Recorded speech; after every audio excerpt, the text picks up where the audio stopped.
एक गांव के पास एक बहुत बड़ा सुंदर बगीचा और एक झरना भी था। गांव के बहुत कम लोग वहां जाते थे। उस बगीचे में बहुत से पक्षी रहते थे। मोर, कबूतर, चिड़िया सब रहते थे। एक मोर हमेशा उस बगीचे में आता था। जब भी मोर का मन करता वो झरने के पास जाता। झरने से गिरते पानी की फुहार पड़ते ही मोर नाचने लगता। वहीं पास के पेड़ पर एक कोयल सब देख रही थी। कुहकुआने लगी। कोयल की बोली सुन के मोर को मजा आया। वो पूरे पंख फैलाकर नाचने लगा। कुछ देर बाद कोयल उड़ जाती है। मोर भी थक जाता है। दोनों चले जाते हैं।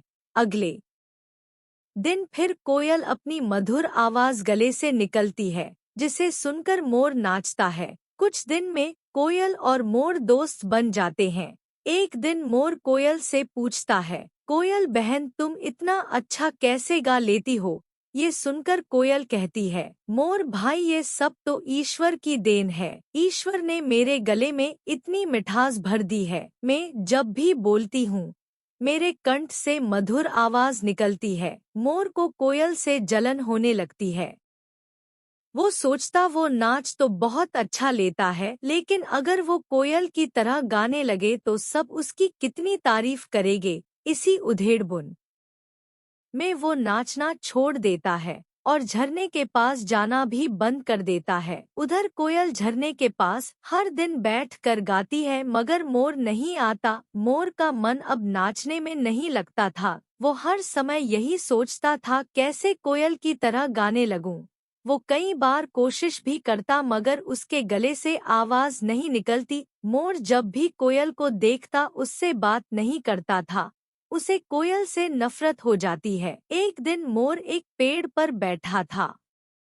तभी उसे कोयल जैसी बोली सुनाई दी। वो ध्यान से देखता है। गांव का एक आदमी बांसुरी बजाता जा रहा है। मोर यह देखकर बहुत खुश होता है। अरे वाह, ये तो कोयल से भी अच्छी आवाज निकाल रहा है। क्यों ना मैं इससे एक बांसुरी ले लूं। वो बांसुरी वाले का पीछा करने लगता है। बांसुरी वाला एक पेड़ के नीचे आराम करने बैठता है और बांसुरी वहीं रख देता है। मोर चुपके से आता है और बांसुरी खींचने लगता है। बांसुरी वाला गहरी नींद में सो रहा था। मोर चुपके से बांसुरी निकाल लेता है। बांसुरी को चोंच में दबाकर उड़ जाता है। मोर अब बहुत खुश था। वो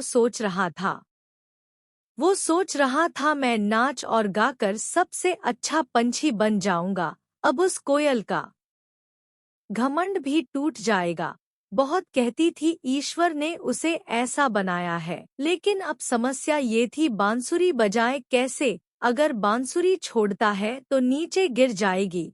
इसलिए वो बांसुरी जमीन पे रखता है, उसे चोंच में दबाकर फूंक मारता है, मगर लेकिन चोंच की दूसरी तरफ से हवा निकल जाती है, लेकिन बांसुरी नहीं बजती। मोर परेशान हो जाता है। फिर वो सोचता है अगर मेरी चोंच न हो तो आराम से आदमी को तरह बांसुरी बजा सकता है। वो पत्थर के पास जाकर जोर जोर से अपनी चोंच उसमें मारता है, लेकिन चोंच नहीं टूटती। फिर वो एक पेड़ के तने में अपनी चोंच फंसा के तोड़ देता है। चोंच टूटते ही उसे बहुत दर्द होता है। वो चिल्लाता है, लेकिन वहाँ कोई नहीं आता। उसके बाद मोर बहुत रोता है। फिर भी वो बांसुरी बजाने की कोशिश करता है। हार कर वो बांसुरी फेंक देता है, लेकिन चोंच टूटने की वजह से अब वो दाना नहीं चुग पा रहा था। तभी कोयल की नजर मोर पे पड़ती है। कोयल उसके पास आती है। मोर भाई क्या हुआ? चोंच कैसे टूट गई? मोर उसे सारी बात बताता है। ये सुनकर कोयल कहती है, भाई मैंने तुमसे पहले ही कहा था, ईश्वर ने जिसे जैसा बनाया है वही ठीक है। तुम सोचो अगर मैं नाचने लगूं कैसी लगूंगी। ईश्वर ने मुझे काला बनाया, मगर आवाज बढ़िया दी। तुम्हें इतना सुंदर बनाया कि सब तुम्हें देखने को तरसते हैं। मोर ये सुनकर रोने लगा और बोला, सही कह रही हो बहन, मैंने अपना नुकसान कर लिया। अब मैं दाना कैसे चुग पाऊंगा? मैं मर जाऊंगा। कोयल बोली, मोर भाई तुम चिंता न करो। जब तक तुम्हारी चोंच ठीक नहीं हो जाती मैं तुम्हारे मुंह में दाना डाल दूंगी, लेकिन पहले तुम्हें नाचना पड़ेगा।